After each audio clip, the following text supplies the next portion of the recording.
সূরা কাফ।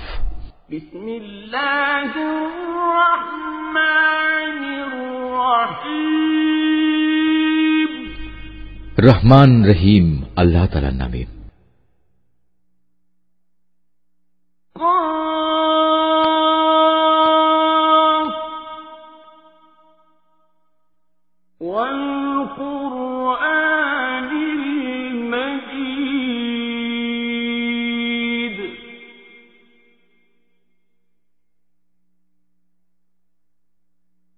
بل عجبوا أن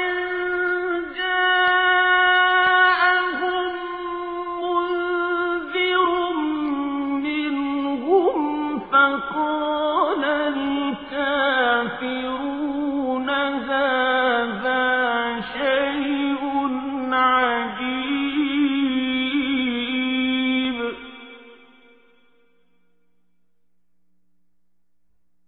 أإذا متنا وكنا ترابا ذلك رجع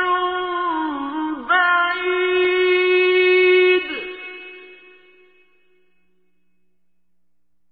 قد علمنا ما تنقص الأرض منهم وعندنا كتاب حفيظ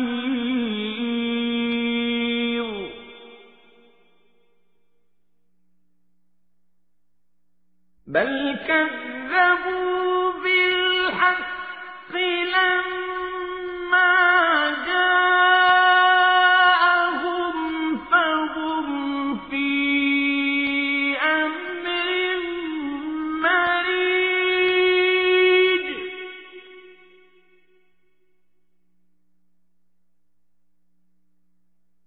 أفلم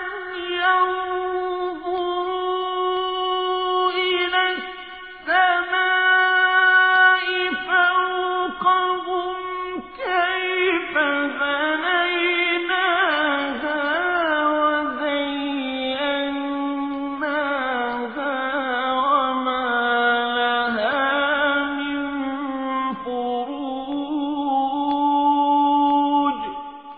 কাফ। মর্যাদা সম্পন্ন কোরআনের শপথ, অবশ্যই আমি তোমাকে রসূল করে পাঠিয়েছি।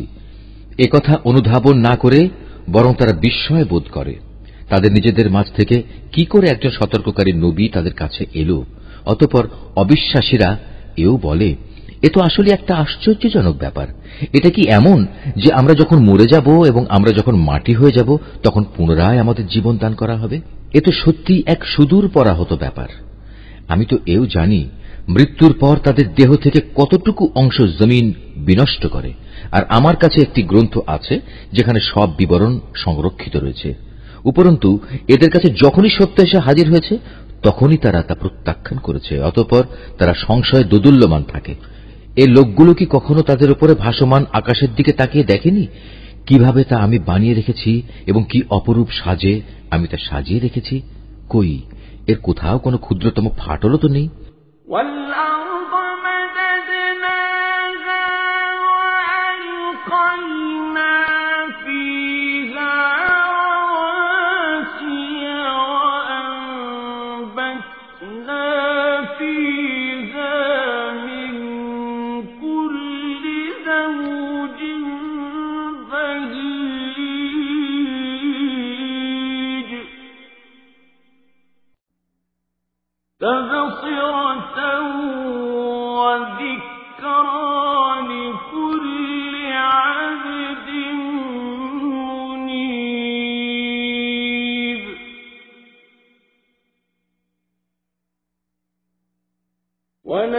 ونزلنا من السماء ماء مباركا فأنبتنا به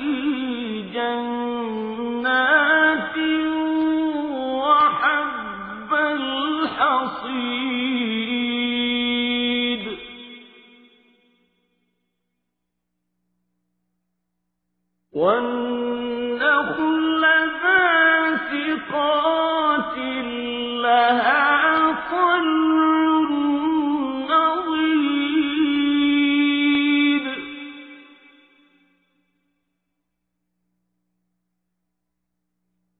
رزقا للعباد وأحيينا به بلدة ميتا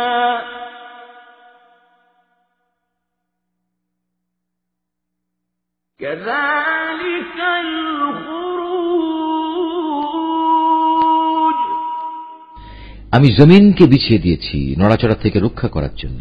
আমি তার মধ্যে স্থাপন করেছি মজবুত ও অনড় পাহাড়সমূহ।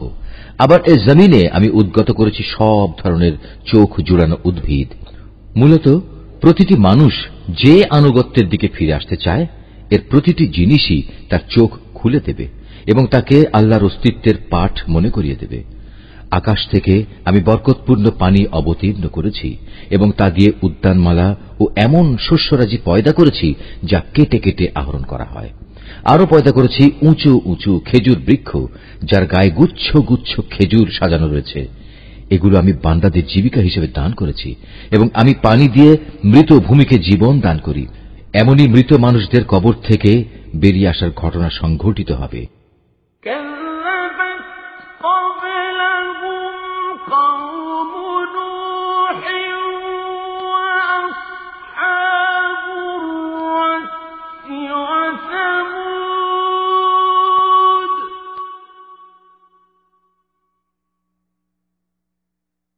وعاد وفرعون وإخوان لوط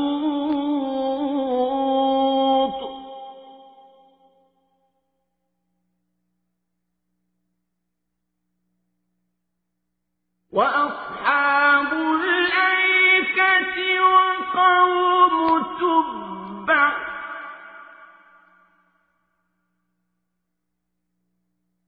كل كذب الرسل فحق وعيد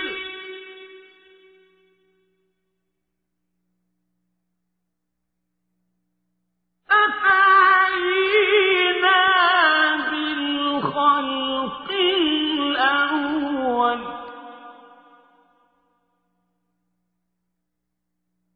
بل هم في لبس من خلق جديد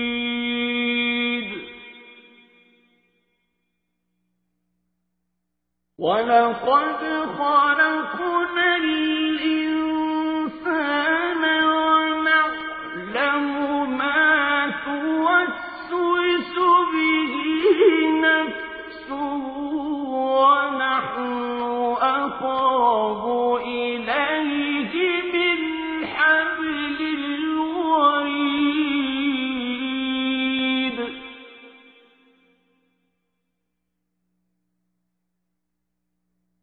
إذ يتلقى المتلقيان عن اليمين وعن الشمال قعيد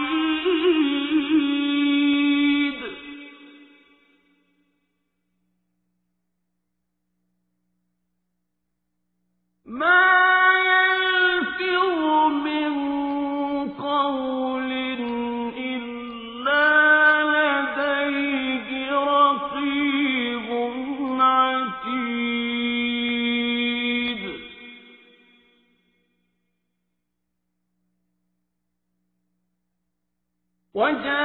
وجاءت سكرة الموت بالحق ذلك ما كنت منه تحيد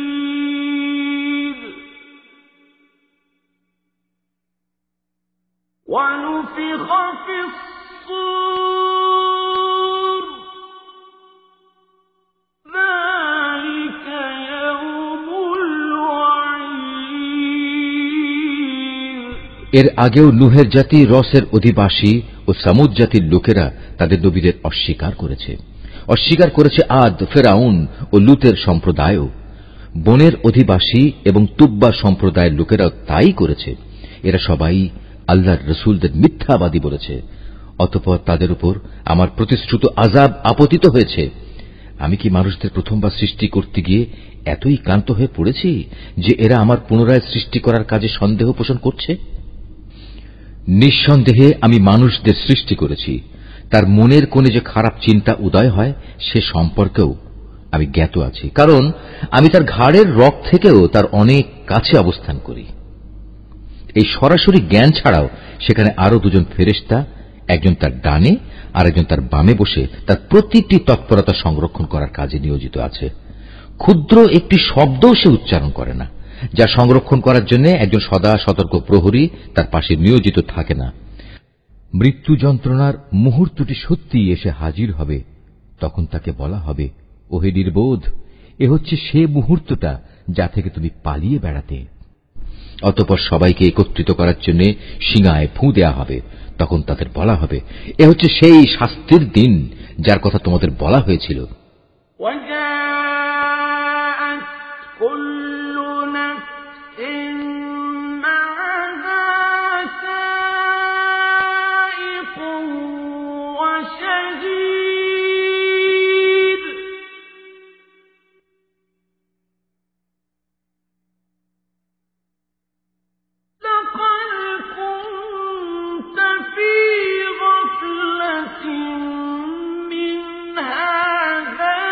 فكشفنا عنك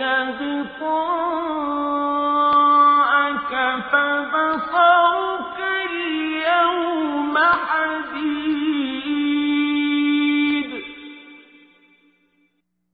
فقال قرينه هذا ما لدي عتيد।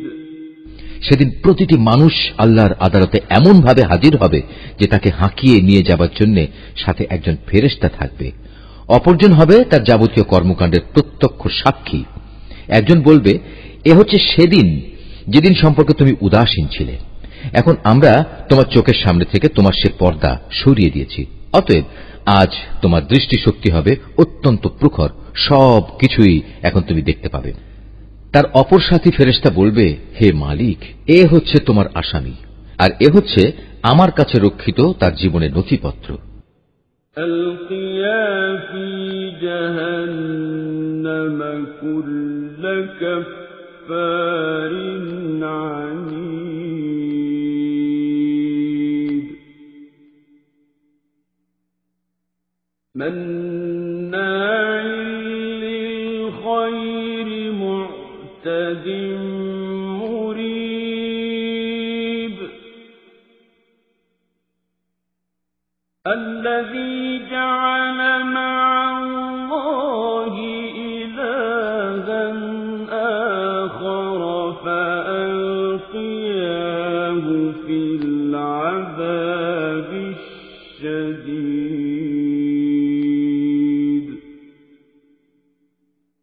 قال قرينه ربنا ما أطغيته ولكن كان في ضلال بعيد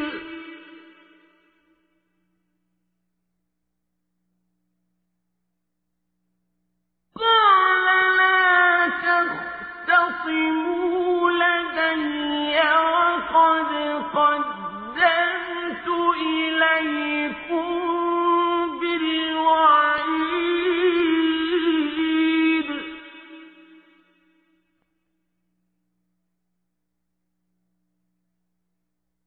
ما يبدل القول لدي وما أنا بظلام للعبيد অতঃপর উভয় ফেরেশতাকে বলা হবে, তোমরা দুজন মিলে একে এবং এর সাথে প্রতিটি অধ্যত্ত প্রদর্শনকারী কাফেরকে জাহান্নামে নিক্ষেপ করো। কেননা এরা ভালো কাজে বাধা দিত, যত্রতত্র সীমা লঙ্ঘন করত, স্বয়ং আল্লাহর ব্যাপারে এরা সন্দেহ পোষণ করত। যে ব্যক্তি আল্লাহ তাআলার সাথে অন্য কিছুকে মাবুদ বানিয়ে নিত, তাকেও আজ জাহান্নামের কঠিন আযাবে নিক্ষেপ করো। এ সময় তার সহচর শয়তান বলে উঠবে, হে আমাদের মালিক, আমি কিন্তু এই ব্যক্তিটিকে তোমার বিদ্রোহী বানাইনি। বস্তুত সে নিজেই ঘোর বিভ্রান্তিতে নিমজ্জিত ছিল। আল্লাহ তাআলা বলবেন, এখন তোমরা আমার সামনে বাকবিতণ্ডা করো না। আমি তো আগেই তোমাদের অদ্যকার আযাব সম্পর্কে সতর্ক করে দিয়েছিলাম। আমার এখানে কোনো কথারই রদ বদল হয় না। আমি বান্দাদের ব্যাপারে অবিচারকও নই যে সতর্ক না করেই তাদের আযাব দেব। يوم نقول لجهنم هل امتلأت وتقول هل من مزيد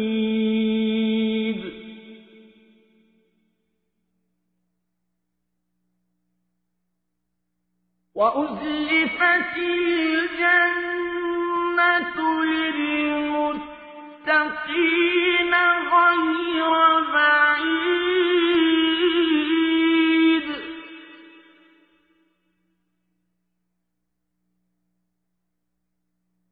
هذا ما توعدون لكل أواب حفيظ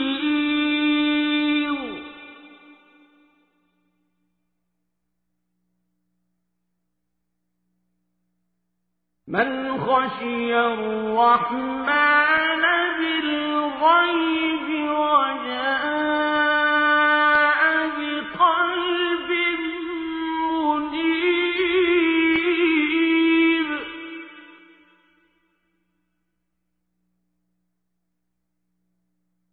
ادخلوها بسلام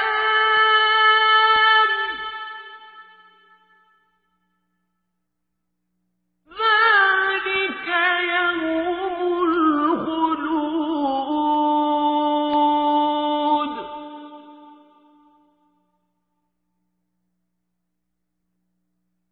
لهم ما يشاءون فيها ولدينا مزيد সেদিন আমি জাহান্নামকে লক্ষ্য করে বলবো, তুমি কি পূর্ণ হয়ে গেছো? জাহান্নাম বলবে, হে মালিক, এখানে আসার মতো আরো কেউ আছে কি? অপরদিকে জান্নাতকে পরহেজগার লোকদের কাছে নিয়ে আসা হবে। সেদিন তাদের জন্য তা মোটেই দূরের বস্তু হবে না। জান্নাতকে তাদের সামনে এনে বলা হবে, এ হচ্ছে সেই জায়গা যার প্রতিশ্রুতি তোমাদের দেয়া হয়েছিল। এই স্থান সে ধরনের প্রতিটি মানুষের জন্য নির্দিষ্ট যে আল্লাহর বিধানের দিকে ফিরে আসে এবং তা হেফাজত করে। এ ব্যবস্থা তার জন্য যে না দেখে পরম দয়ালু আল্লাহ তাআলাকে ভয় করেছে এবং বিনয় চিত্তে আল্লাহ তাআলার কাছে হাজির হয়েছে। সেদিন তাদের বলা হবে, হ্যাঁ, আজ তোমরা একান্ত প্রশান্তির সাথে এতে দাখিল হয়ে যাও। এ হচ্ছে তোমাদের অনন্ত যাত্রার প্রথম দিন। সেখানে তারা যা যা পেতে চাইবে তার সব তো পাবেই। এর সাথে আমার কাছে তাদের জন্য আরো থাকবে অপ্রত্যাশিত পুরস্কার। وكم أهلكنا قبلهم من قرن هم أشد منهم بطشا فنقبوا في البلاد هل من محيص إن في ذلك لذكرى لمن كان له قلب أو ألقى السمع وهو شهيد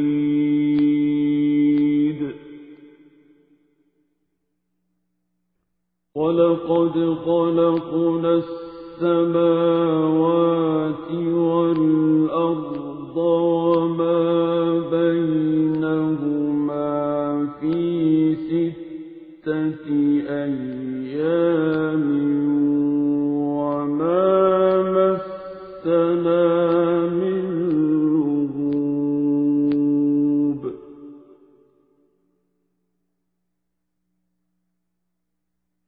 واصبر على ما يقولون وسبح بحمد ربك قبل طلوع الشمس وقبل الغروب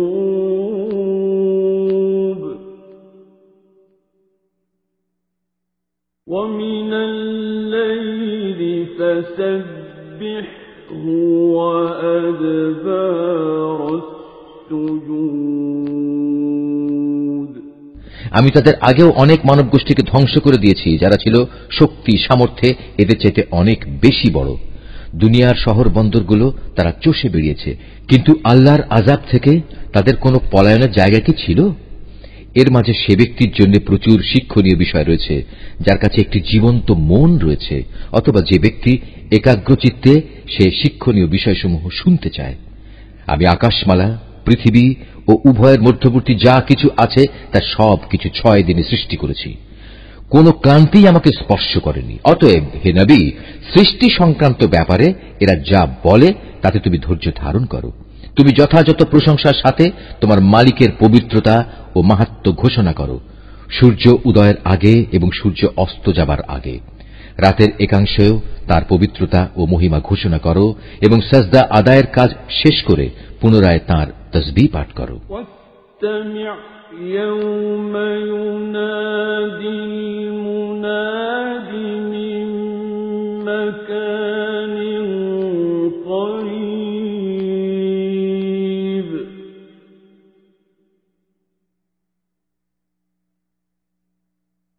يوم يسمعون الصيحة بالحق ذلك يوم الخروج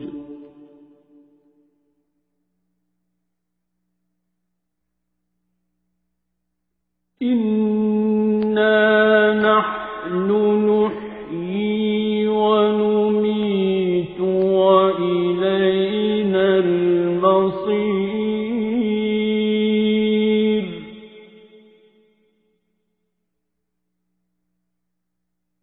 يوم تشقق الأرض عنهم سراعا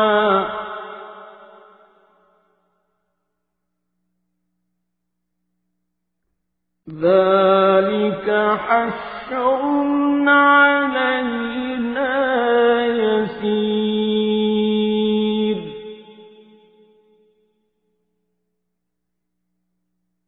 نحن أعلم بما يقولون وما أنت عليهم بجبار